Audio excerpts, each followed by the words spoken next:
Elaine, I want to start the next round of questions with you. It's an election year, obviously. In 2016, we had the first woman to head a major party presidential ticket. In 2020, we had the first woman of color as part of a major party ticket. We've also had that huge class of 2018 coming in, as both you and Makeda have alluded to. So what more is left for women to do in the political sphere? Have we arrived, or is there more to do? Well, I'll tell you, I think this is going to be a real history-making year. And let me tell you why. So in us political scientists have a term called realignment. And a realigning election is a big deal historically. 1932 was the big realigning election that brought Franklin Roosevelt into power. Really, a realigning election just turns everything upside down, changes everything. We then had a big realignment that took place between 1976 and 2000. And that was the movement of Southern states from the Democratic Party into the Republican Party. In 1976, Jimmy Carter won all the Southern states. Jimmy Carter, a Southerner. In 2004, a Southerner lost all the Southern states, including his home state of Tennessee. So that's the most recent realignment that we've experienced in American politics. Well, starting in 2017, we are seeing signs of maybe the first ever gender realignment.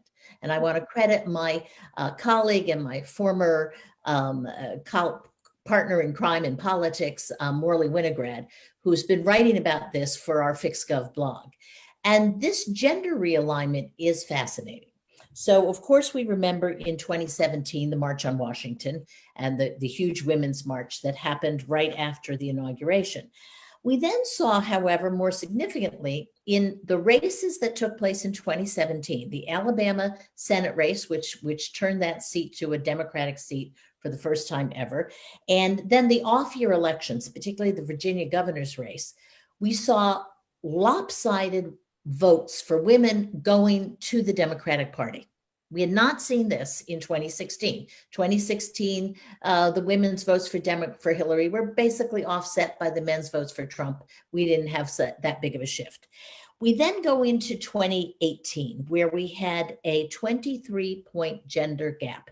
This is the biggest gender gap in 20 years. And of course, we saw it in all the women elected, but it wasn't just women elected. Women were voting for Democrats. They were moving into the Democratic Party. That's what a realignment is.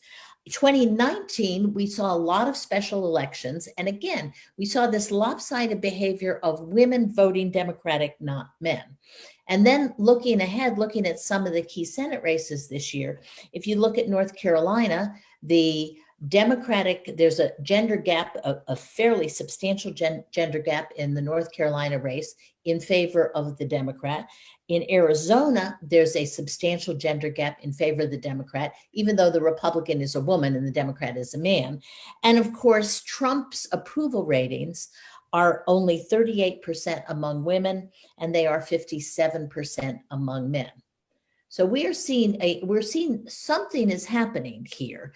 I don't know if it will be as big as it looks right now in 2020. I also don't know if, like previous realignments, it will be a permanent realignment.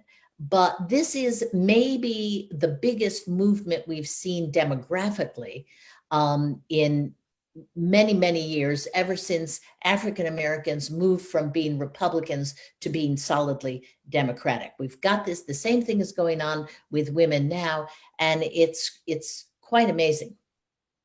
Fascinating. That is really fascinating. I'm sure we're going to bat that around a little bit more as we go through the discussion.